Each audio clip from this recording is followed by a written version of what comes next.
Oh, it says that I am live. Okay, everybody. Hey, this is Tim from Fallen World Films, and this is the very first live stream that I've done on this channel. And you might be wondering to yourself, well, Tim, it's 1:15 a.m. Why are you doing a live stream in the middle of the night? And that's because I kind of want to test out this software because I haven't really done live streams before. But I have been kind of working with the idea of maybe starting like a live stream show sometime soon down the line. Um, and so as I'm working it out, I decided I've been going through the news today, and there's something that's really hot right now in our community that you've probably run across, which is a new statue that's been unveiled at the UN headquarters in New York. This thing, and the internet's going crazy about it because, as you can see, it looks relatively apocalyptic. Looks like something right out of the book of Revelation. And there's a lot of videos going around and a lot of articles that are trying to compare this to the beast described in Revelation 13, as well as Daniel 7. And so I just wanted to give my take on this. And I felt like, you know what, this is a good opportunity for me just to do it now while it's still a hot topic, because everybody seems to be talking about it. And simultaneously, I'll be able to test out this software. So, let me pause. All right, so let's get into it. This is what I put together. So here it is. This is the new statue that was unveiled at the UN. And apparently it says, this is what it said, the UN tweeted. A guardian for international peace and security sits on the visitors' plaza outside UN headquarters. The guardian is a fusion of jaguar and eagle and donated by the government of Oaxaca, pardon me for not pronouncing that right, Mexico. It is created by artists Jacobo and Maria Angeles, or some Hispanic last name that is spelled Angeles. And so the first thing that comes to mind is, by comparison to the Revelation 13 beast, it's a leopard. They say it's described as like a leopard with the body of a leopard, but the mouth and head of a lion and wings of an eagle. And I think feet like a bear. And so right off the bat, they are saying that this is actually a jaguar with eagle wings. Okay, so I looked into this. Now, don't get me wrong. When I first saw this, I was really blown away, and it definitely does look like something that, I would envision right out of the book of Revelation. But what caught me after kind of looking into it is that, so this was donated from the government of Mexico.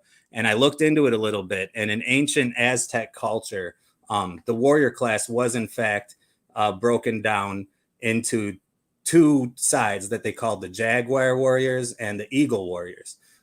Eagle and Jaguar warriors were the two main military societies, the highest rank open to commoners. In battle, they carried, I'm not going to read this whole thing, but as you see, it was a staple of Aztec culture, so this fusion of eagle with jaguar does make sense culturally. Moving on, let's read Revelation 13, which all this buzz of this being a prophetic, sign of the times. Let's read what Revelation 13 actually says. And I stood upon the sand of the sea, and I saw a beast rise up out of the sea, having 7 heads and 10 horns, and upon his horns 10 crowns, and upon his heads the name of blasphemy. And the beast which I saw was like unto a leopard, and his feet were as the feet of a bear, and his mouth as the mouth of a lion. And the dragon gave him his power and his seat and great authority. Okay, so again, it's described as a leopard. Now, don't get me wrong. I've never seen a jaguar that looks like this, and some of these patterns almost do give it like a leopard-like appearance. But what I'm noticing up here is that this beast has 7 heads, okay? And it's got horns on those heads, right? Which this creature right here clearly only has 1 head. And so it's not at least a good visual depiction of the beast of Revelation 13. And I don't believe that that's what it is. These are ancient depictions of what the beast of Revelation 13, when I say ancient, I just mean these are, in the Renaissance time, what theologians and artists Figured that it looked like something like this, you know, with 7 heads. But that I don't want to cast doubt completely on this. Don't get me wrong. The UN is full of all types of Gnostic and, you know, kind of, what's the word for it? I don't know, end times symbolism and stuff like that, and all of their artwork and statues that they have out front. And we're going to get into some of that right now, but let's pay attention to this second verse of chapter 13 of Revelation. And the beast which I saw was like unto a leopard, and his feet were as the feet of a bear. Like, you know, I know I just read this, but, and his mouth as the mouth of a lion. But this part, and the dragon gave him his power and his seat and great authority. So who is the dragon? You know, and the dragon is the devil, is Satan, you know, and the beast system is what sits under the Antichrist. But look right here. This looks pretty familiar, right? Because this is another statue that was created by the same artists, right? That were who made the UN Jaguar with wings thing. Okay, this is part of clearly that same series, I guess. And this is a dragon. And this was taken, I think, back in October. It says, see the Mexican folk art sculptures on display around Rockefeller Center for the Day of the Dead. Pardon me, for the Day of the Dead. Sorry for that gross noise you had to hear. This is why I've been apprehensive to do live streams, but we're going to roll with it. But again, so Rockefeller, probably not too surprised to see that name pop up. And so when you look here, let's say that it were supposed to be symbolism, you know, relating to the Revelation 13, you know, with both the beast and the dragon. Okay. Because if that were the case, and here you got the devil represented, or the dragon and the beast. Okay, so here's another statue that's out in front of the UN headquarters in New York as well. Okay, in the very same area where this new statue is unveiled, and this is called, what is this called? I forget what they actually call this statue. But I think we're going to come across it later in these slides. The point is, this is clearly an artistic rendering of a famous art piece. That's what I put right here, which is St. George Kills the Dragon, or St. George Killing a Dragon, which is an old folklore from like the year 300, I guess. And St. George, apparently, you know, the tale went that he killed a dragon to, well, you know what, let's just see.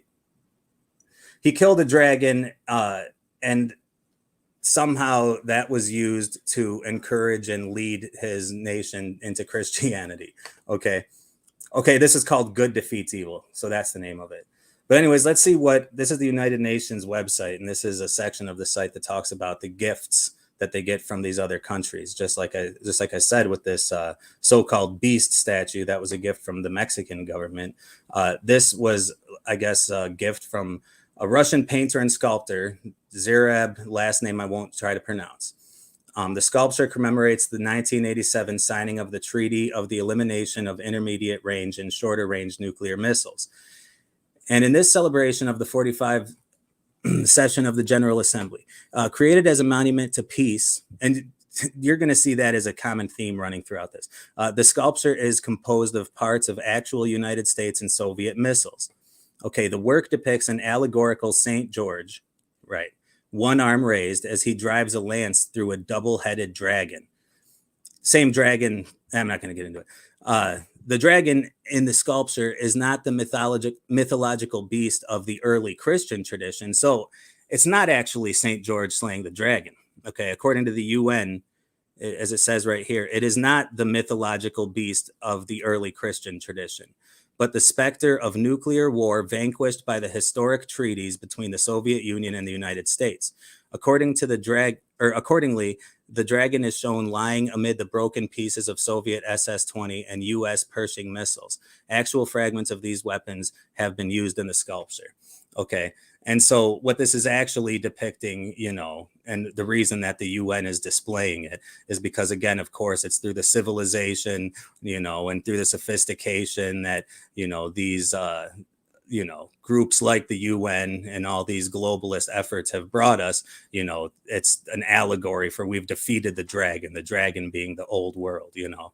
I don't think you guys can see the cursor. Like as I'm doing this, I'm highlighting stuff with my cursor. I don't even think you can see it. Okay, so this is the tweet that that the UN put out. A guardian for the international peace and security sits on the visitors plaza. So I already read this, but you know, since I've already kind of proven that this is not the image of the beast described in chapter 13, let me point out something that does concern me quite a bit. A guardian for the international peace and security, for not the. Okay, so they're referring to this guy, this you know, this jaguar with wings, or let's just call him the beast statue.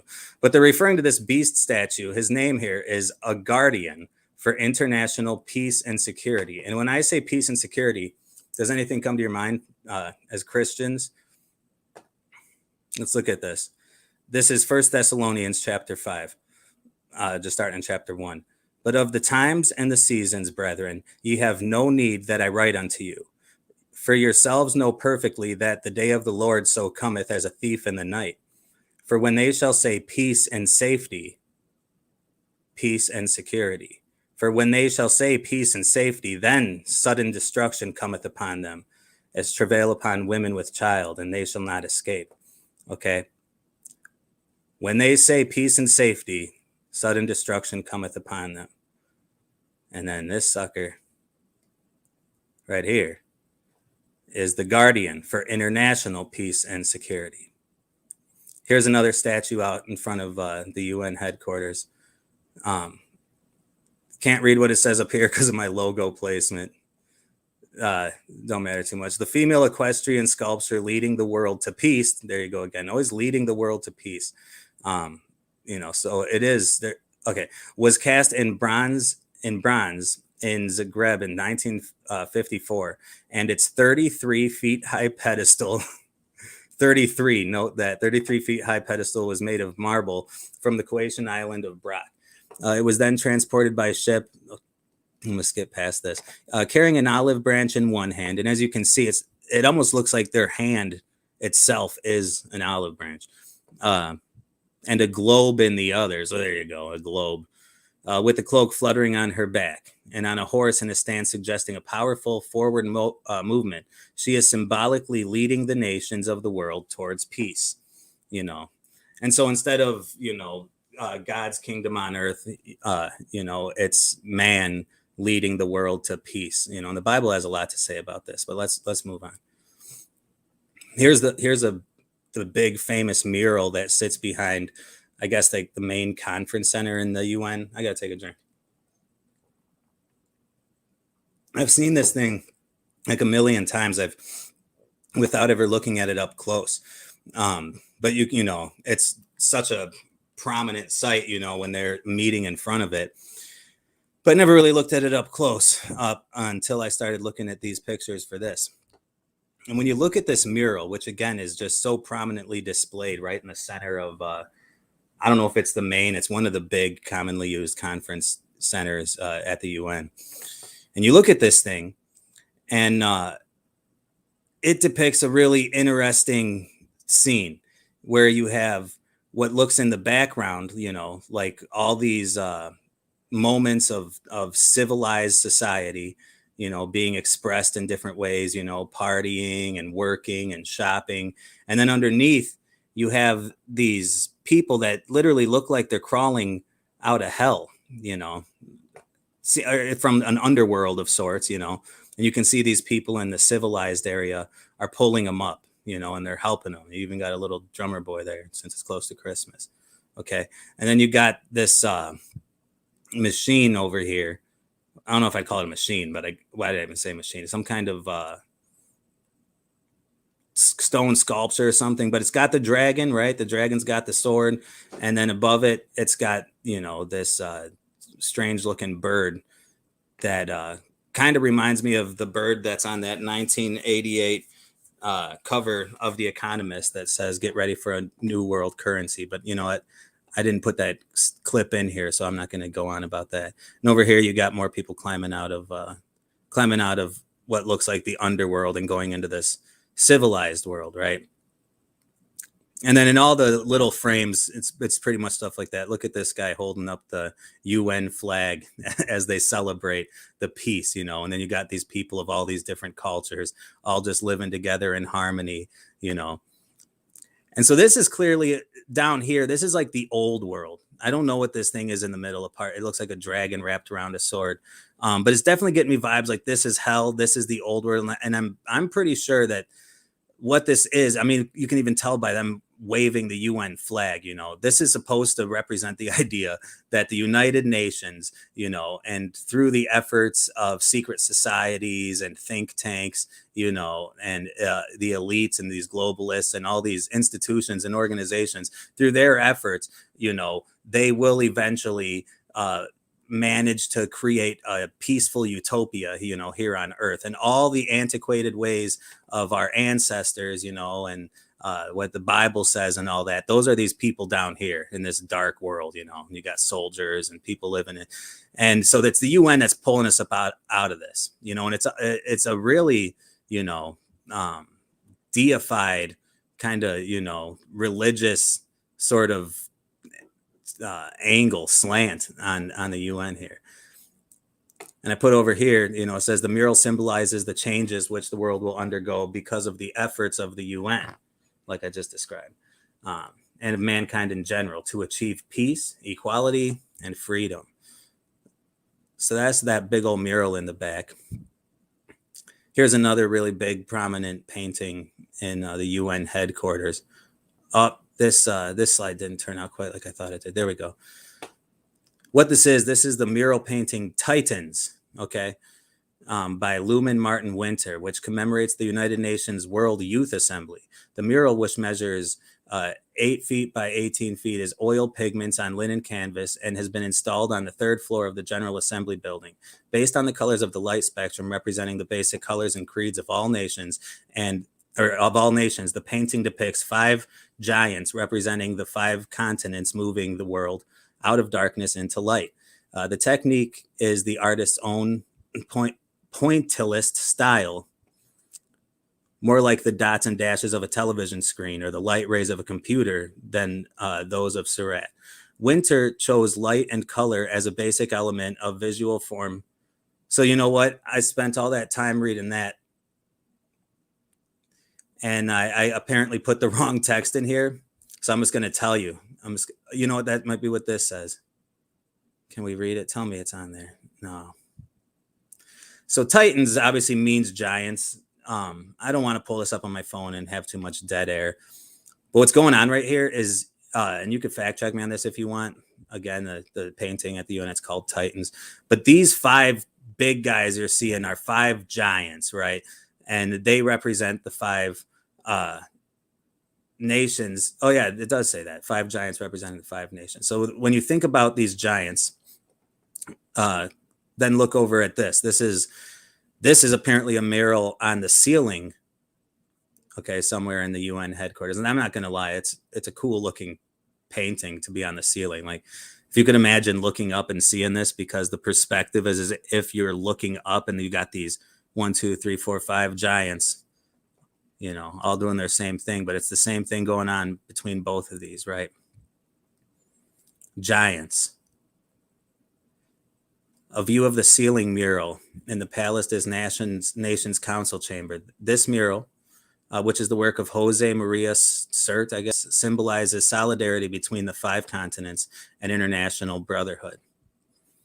You know, anybody that is worth their weight in storable food, when it comes to this conspiracy stuff, or when it comes to eschatology, you know, and understanding the end times and this kind of thing, everybody knows about that, you know, in the end, there's going to be a global government, you know. And if you type that into Google and you say, is it true? Does the Bible really say that we're going to have a global government? You're probably going to see a bunch of stuff that says no, because the Bible never outright says there will then be a global government. It doesn't use that terminology at all.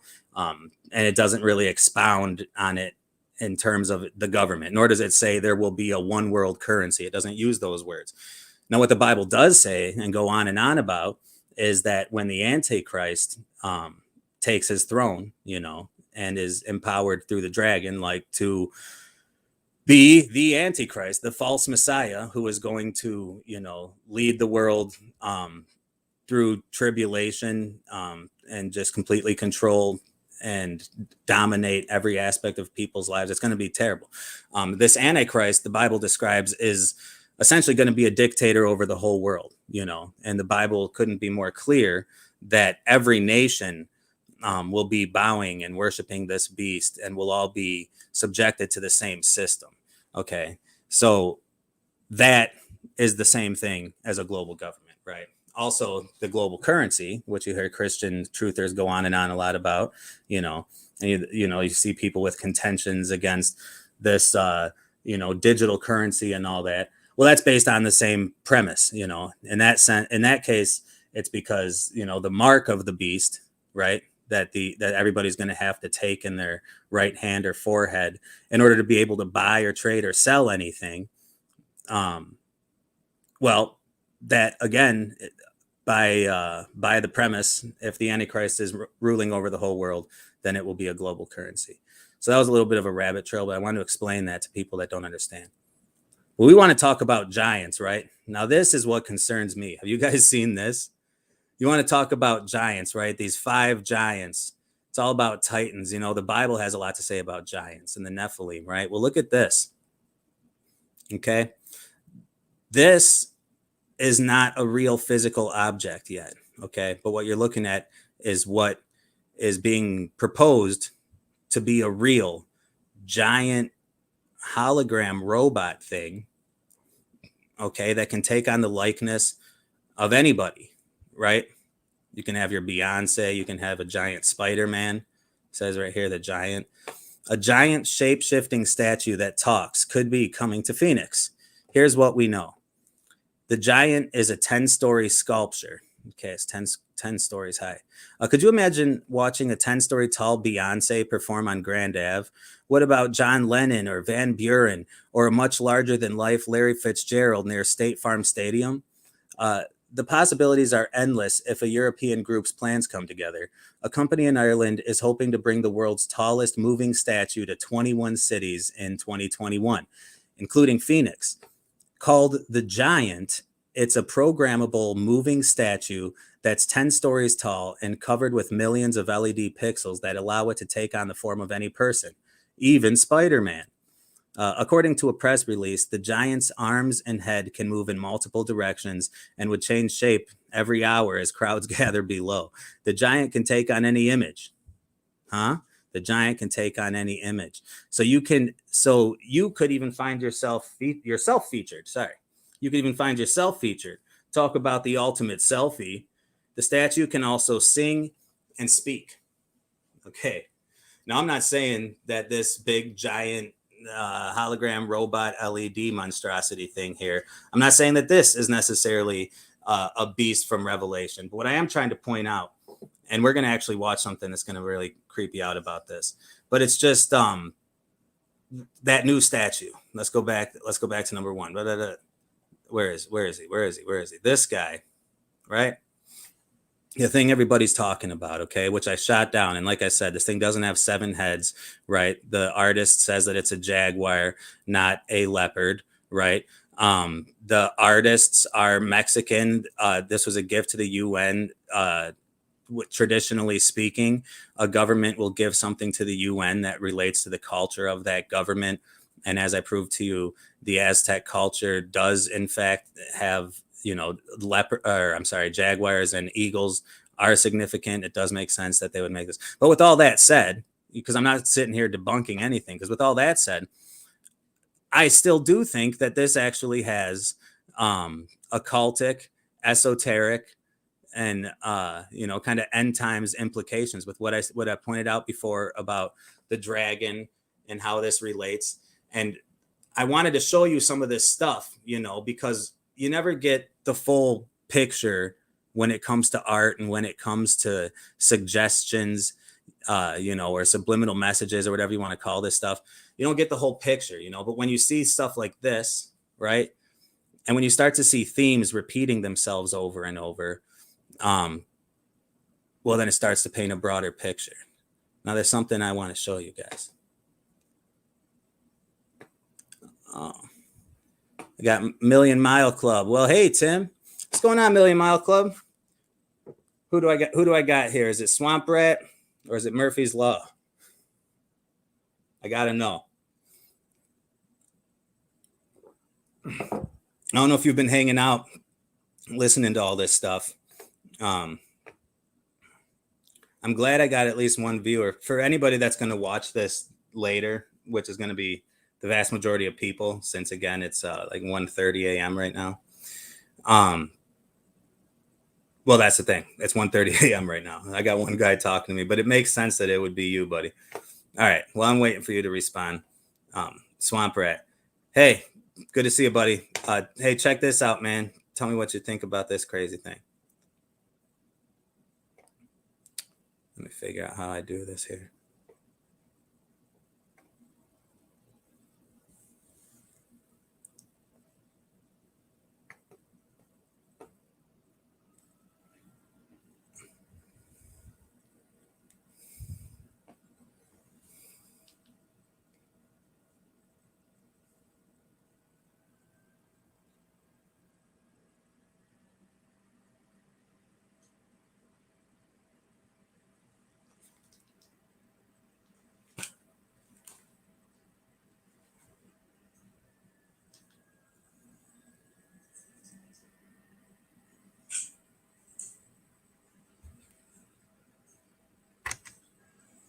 Inventors, artists, scientists, celebrities, and athletes.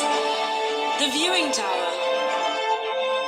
See the city from the shoulders of a giant. The roof garden. New dimensions in retail, gastronomy, and special events for diversity of occasions. The world's tallest moving sculpture. Its head moves. Its arms move. It speaks and sings. A place to behold heroes and superheroes.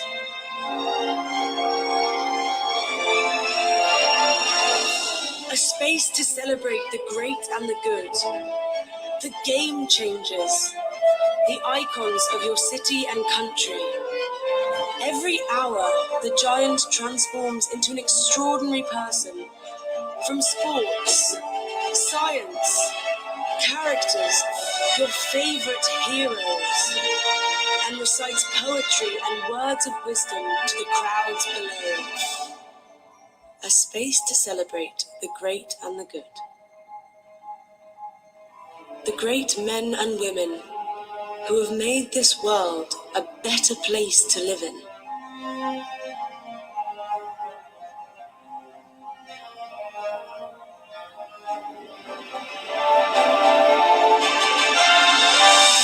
A digital canvas for artistic creation. A creative canvas like no other. A digital art gallery in the sky that displays masterpieces from today and throughout the ages.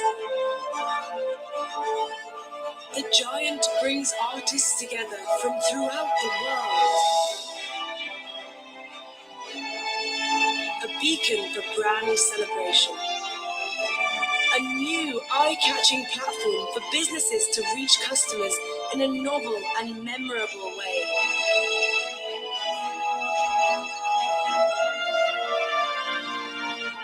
A giant opportunity. A business model that delivers world-class experiences and world-class profits. An economic stimulator that enhances tourism, job creation, footfall, and commercial activity in the city. All right. Well, you know what? It's good to know that it increases footfall.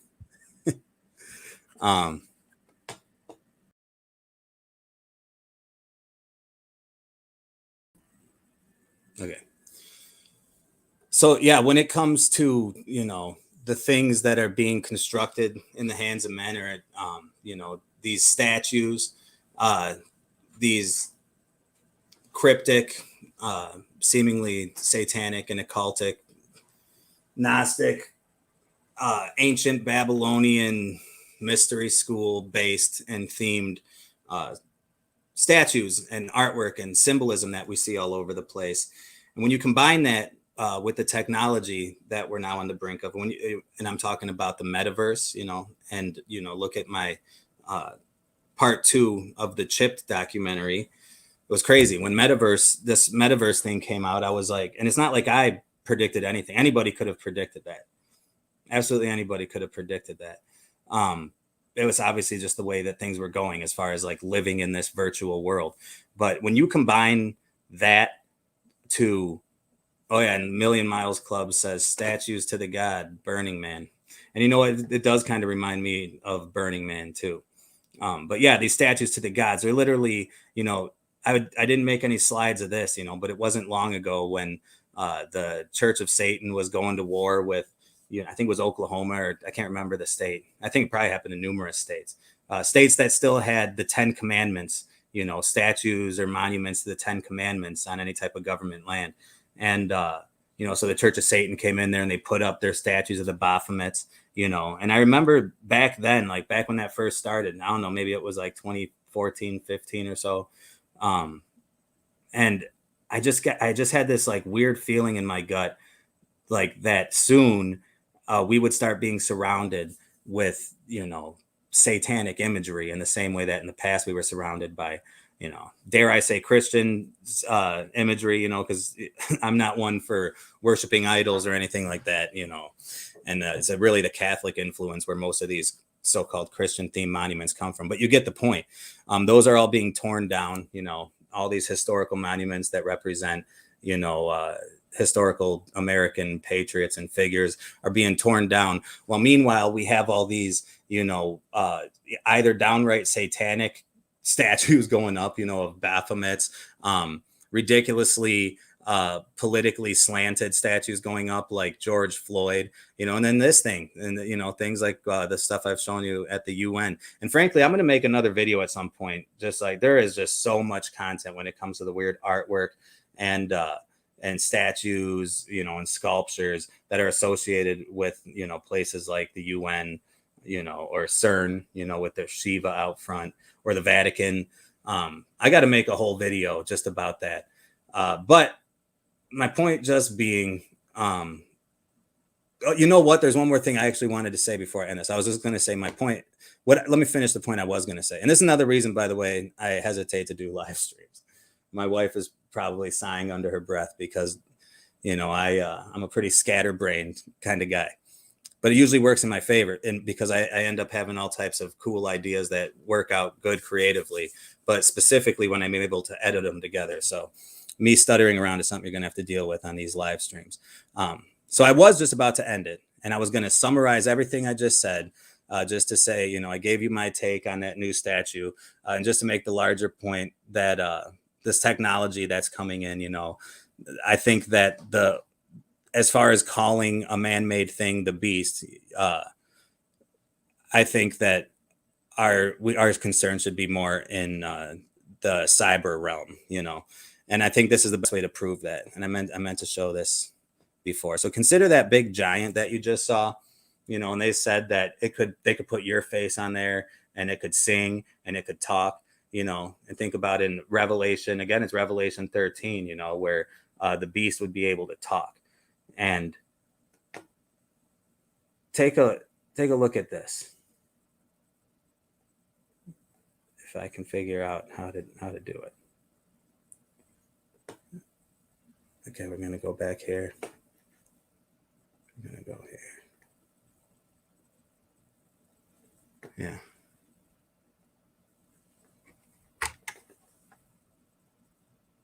Okay, so that's just D-Wave. I did that for about 15 years. It was a lot of fun. A big science project that we turned into a commercial entity.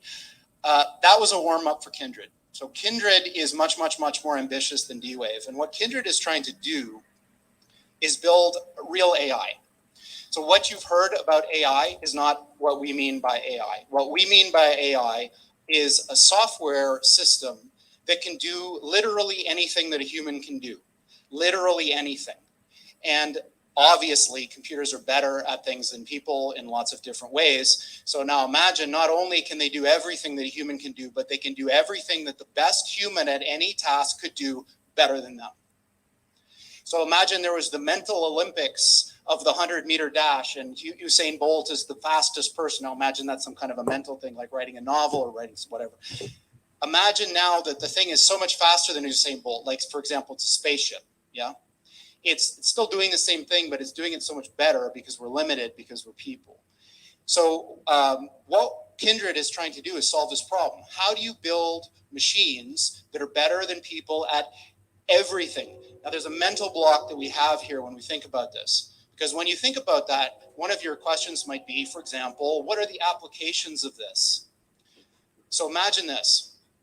Imagine for $10, let's say, I could build a machine, like a little robot that had fingers and eyes and all that. And it could do your job better than you, no matter what it is. And I could sell that to your employer for, say, $15 and make a profit, instead of having to pay you $100,000 a year. Now imagine that was true for every single job. So that's what we're talking about here, is a complete and utter transformative change that of the likes of which has never been seen before in the history of humanity, making the Industrial Revolution look like a little tiny blip on the path that humans have taken from when we emerged from the ooze a few billion years ago. Okay, when we emerged from the ooze a few billion years ago. So that already tells you how smart this guy is. But I should have prefaced this. This is Geordie Rose. And Geordie Rose is, I don't know his position, but he was somehow affiliated and worked for the company called D-Wave, which I think he either will or maybe did mention. But D-Wave is the company that makes the only commercially available quantum computers, right? And it was a popular thing in this community few years back when, and it should still be. And I'm not, smart with technical stuff. I can't really tell you and explain and articulate exactly how D-Wave worked, but they're quantum computers, and quantum computers mean that they were literally designed to and able to interact with physics at a quantum level. And even, these non-spiritual, these atheist scientists, developer type people that were associated with it, even in their own words, and actually you're about to see Geordie Rose get into it.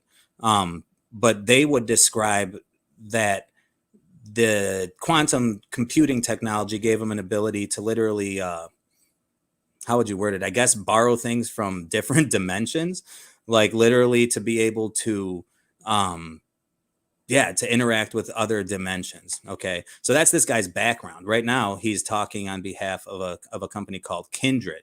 And Kindred is an interesting name too, especially in context of what he's talking about. But keep listening. We are right on the verge of that transition now. So this guy, Rich Sutton, is one of the most famous people in the academic world of AI.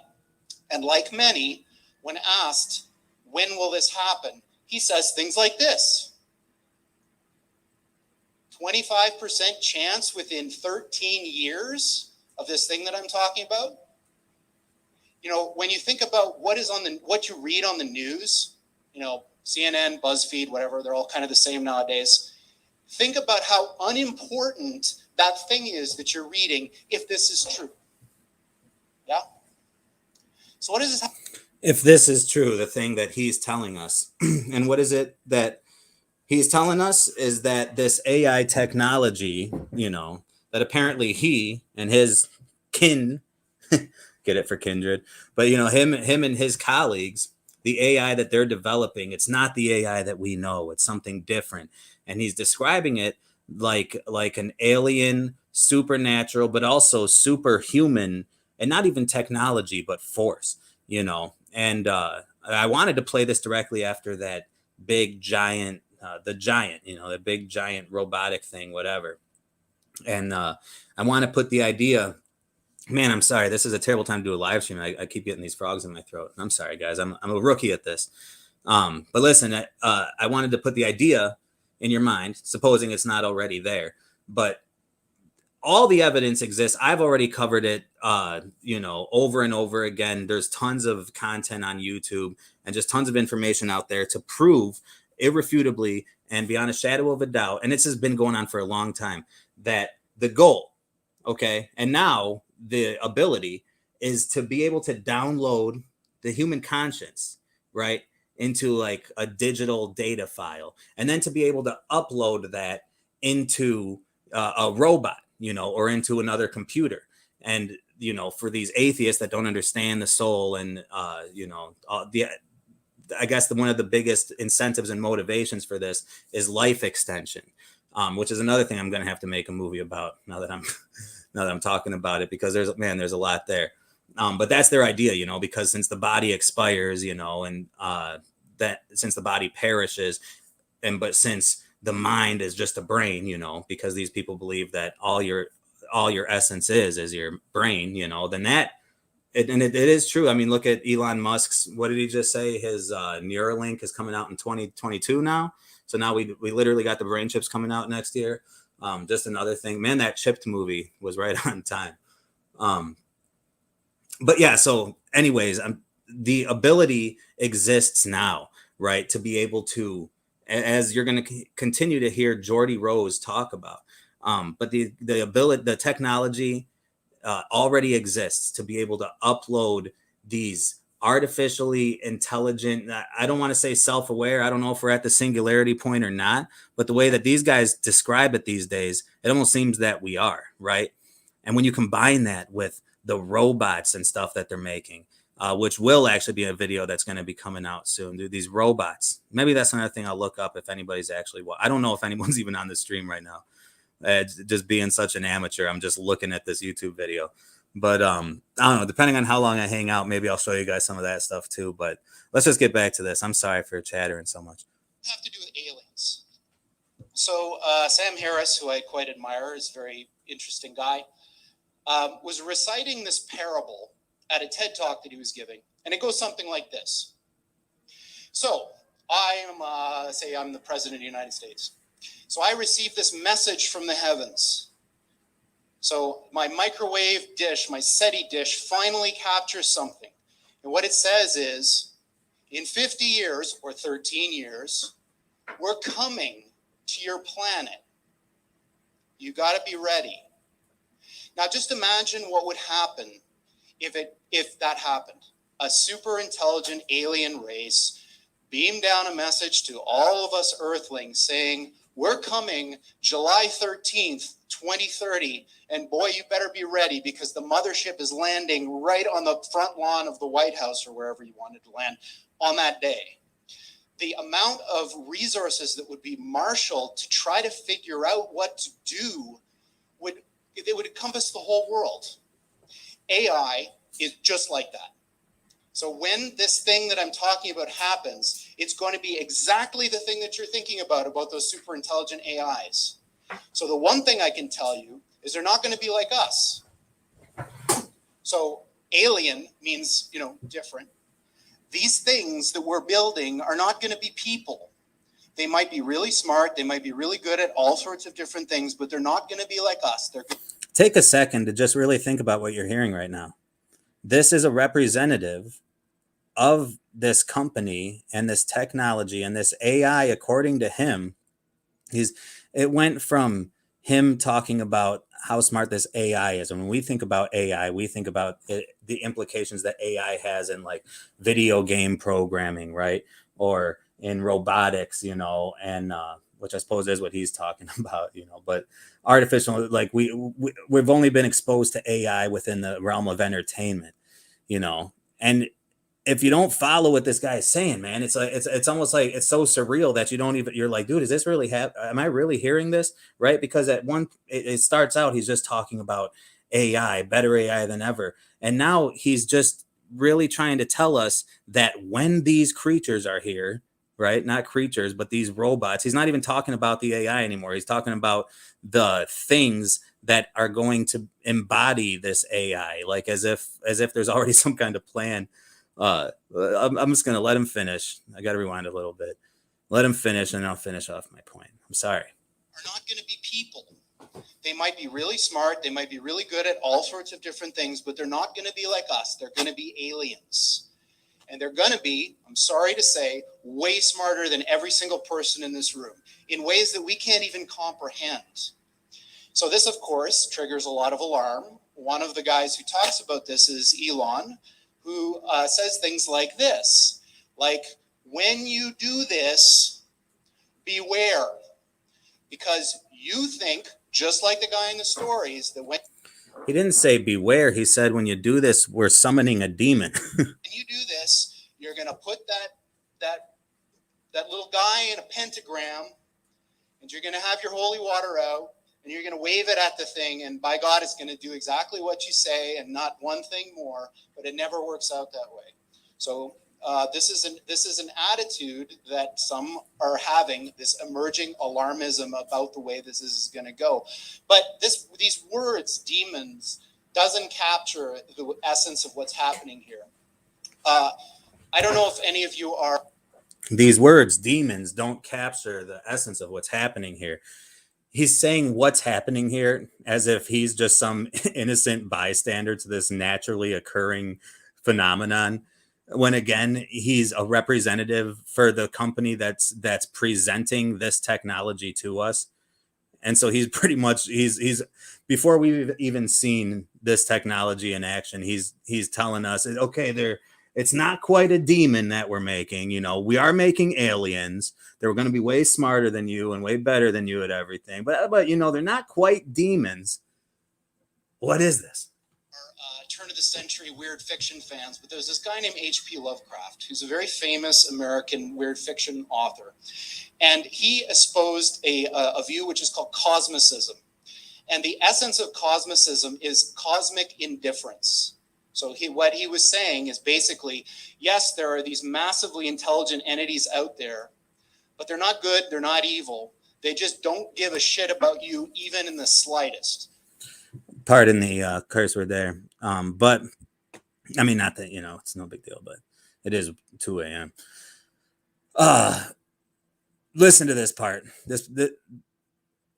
Here he is again, you know, he's creating this, or he's at least participating or representing the company that is creating this technology that he's describing as what will become some type of overlord of us. Pretty much just admitting, he's like, listen guys, yeah, we're building Terminators that are gonna, you know, and I'm warning you guys, you know, I don't want to sound scary, but they are gonna chop your heads off, you know, and they are gonna shoot lasers out of their eyes, you know, and if you have a crooked fingernail or look the wrong way, you know, I mean, it's just like he's acting all nonchalant and, you know, cavalier about pretty much warning us that he's in the process of creating and presenting these demons, I guess, to the society. Don't give a shit about you, even in the slightest. The same way that you don't care about an ant is the same way they're not going to care about you. And these things that we're summoning into the world now. These things that we're summoning into the world now. That's a weird way to put it, right? Artificial intelligence. We're here at Tech Vancouver, right? Isn't it like warlocks and witches and, you know, wizards and Satanists and magicians that summon things? And our robots, is technology summonable? You can only summon something that's alive, right? Into the world now are not demons. Here, that we're summoning into the world now are not demons. They're not evil.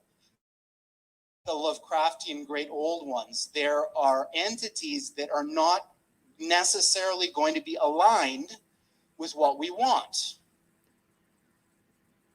What is this guy talking about, right?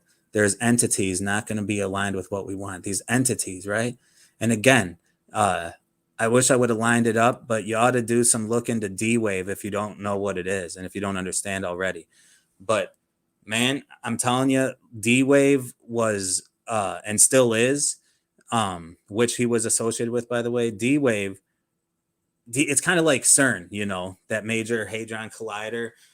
It's like CERN D-Wave. And I don't even want to attempt to make myself sound silly by pretending to understand technicalities that I don't understand. But I'm just telling you, in effect, what these computers do is mess around. They think what they think that they're doing is, you know, going into or borrowing elements from different dimensions, I guess, right? What I believe that they're doing is just diving into the spirit world, right? And I just think it's interesting that you can find older videos of Jordy Rose and other people associated with D-Wave using similar language, you know, using this like religious, spiritual type language. And it's just the weirdest thing. But here he's talking about this AI, and he's talking about the way that this AI could be implemented. And for some reason, he's focusing on these seemingly, you know, independent, I don't want to say creatures, but he's referring to them like some type of, you know, race or class of beings that are going to be, you know, propelled by this artificial intelligence. And they're going to be so much ahead of us, and they're going to be so much smarter than us. And they're not going to give an S word about us. So they're going to look at us like ants. So, but I hope this isn't a fundraiser. Do you suppose that this is like a fun? Is he presenting his product, hoping that these people are going to be like, yeah, I'll put some money on that. How long before the thing finally kills me?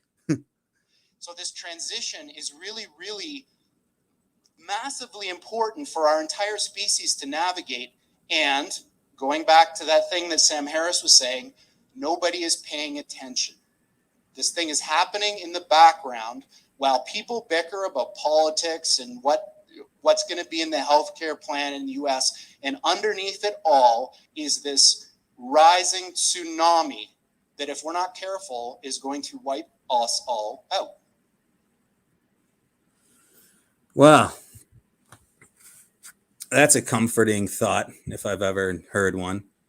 Let me so what do you guys think about that? And they will fall under the control of the Antichrist. Yeah. Yep. Kindred is a name. You know, the names of all these things is just a whole nother element that I wish I was better prepared to get into. But so I think I'm going to wrap this up, you guys. I don't have the most coherent, clearest point to make about all these things I talked about tonight. But I hope that what you took away from this, I hope I hope some of this information was new to you and you learned something. But the point that I'm at least trying to make for this video's sake, and my assessment of the statue in the UN and like all these, you know, the Baphomet statues and the, you know, all the visual monuments and statues and things that are going up that clearly represent the New World Order or the end times, you know, I am right there with all you guys. My tinfoil hat is just as tight as it's ever been. I just wanted to point out, because I've seen a lot of bad information about this thing, and I just wanted to point out that no, that sculpture does not reflect the beast in Revelation 13. But I also wanted to point out that on the other hand, everything, all the sculptures and statues and artwork and stuff at the UN and pretty much everywhere is satanic. So it's right and it's wrong. You know what I mean? I mean, everything, you know, you guys already know this, but from their Dallas Cowboys stars and Texaco, you know, the pentagram is everywhere. You know, you got spirals, you got squares and compasses, like even the logos that surround us. Like I can't drive 5 minutes down the street without being bombarded with all types of satanic and New World Order, you know, symbolism. And so I just wanted to point that out. And then I also wanted to connect it, you know, with those videos I showed you at the end and showing you that stuff about that big giant that's coming up. or that's being proposed for them to make. I guess I'm just kind of giving you some insight, one, into something I'm kind of working on, but also just into my imagination. And when I look at all this stuff, you know, and it's probably not a surprise to any of you that have seen my Chipped series. And I got Swamp Rat over here in the comments talking about the metaverse, you know. Well, that's something that that whole topic of this virtual world that's coming up is I had an epiphany like years ago where I could just kind of see, and I'm not getting weird. It wasn't a prophecy or nothing like that. It's just that I was thinking so deep, like about the progression of technology, you know, and the way that video games and this are being integrated into, you know, regular occupational applications, I guess. And just as I was observing like the I want to articulate this right, and I know it sounds like I'm stumbling over my words, but it's because I think it's a profound point.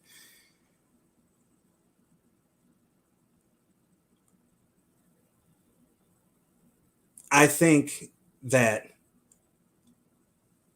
all of these statues and all of this satanic symbolism that surrounds us is just what you think it is. Like, it is a representation. It does show us that we're in the end times. But when it comes to the actual image of the beast, or that beast in Revelation, I would expect, now a lot of people, a lot of Christians, most Christians, even me, like I think all Christians probably would agree that those beasts in Revelation, you know, with the 7 heads and the horns, and, you know, I don't even remember all the numbers or their associations, but they're most likely representative of nations, you know, and people groups, and, you know, how it rises out of the water. And a lot of that is allegorical and metaphorical. And that's just kind of the language. That's kind of how a lot of prophecies are actually laid out in the Bible. And so I don't know if I would expect to see an actual physical 7-headed leopard with lion heads and eagle wings and bare feet. Although I'm willing to accept anything the Bible says literally. So, you know, it wouldn't blow my mind if I did. Well, I guess it would blow my mind, but I mean, I think it could be literal, but probably not. But my point is, I don't believe that that's what that statue is representing. But what I do think is that things like the metaverse and things like this D-Wave and this artificial intelligence, you know, the rise of these new technologies combined with the spiritualism of, you know, these tech companies that, for whatever reason, all the way down again to CERN, you know, who's messing around with the same kind of stuff as D-Wave, and they got a big statue of Shiva out front, right? So I think that these tech companies that, again, watch Chip number 2, I point out the spiritual connection right there. But you mix the spiritualism, you mix the actual tech they're coming up with, which is to put us in a world, into a virtual world where we see things that aren't really there, you know. Then you combine that with all the crazy woke stuff that's going on in society, which I believe is the global religion. That's the New World Order religion, I guess, government, you know. It's like a really bad theocracy, you know, where not everybody is it's like Korea, where not everybody necessarily agrees with the government, but everybody says they agree, because otherwise you're punished for it, you know. And so, like, you just see all these satanic things taken off, you know. And I think it's in I don't want to misquote. Is it in 1 Timothy where you know, it talks about that you know, let's look it up real quick. Let's look it up. I don't want to misquote the Bible. I'll misquote a lot of stuff. Okay, hold on. 2 Timothy 3. I got a little of it memorized, but I'd rather just read it real quick. But mark this: there will be terrible times in the last days. People will be lovers of themselves, lovers of money, boastful, proud, abusive, disobedient to their parents, ungrateful, unholy, without love, unforgiving, slanderous, without self-control, brutal, not lovers of the good, treacherous, rash, conceited, lovers of pleasure rather than lovers of God, having a form of godliness, but denying its power. Have nothing to do with such people. Okay. And so I think we would all agree that that pretty well describes the culture that we're living in today, right? And the Bible talks about when this beast is here and the Antichrist is here, that people will worship the beast, right? And you look around, right? And worship is a broadly defined term, you know. And I don't know how bad it's going to get, but I would make the argument right now that supposing we're in those end times, which I think I see a lot of signs, and supposing that that beast system was our very system, right? Then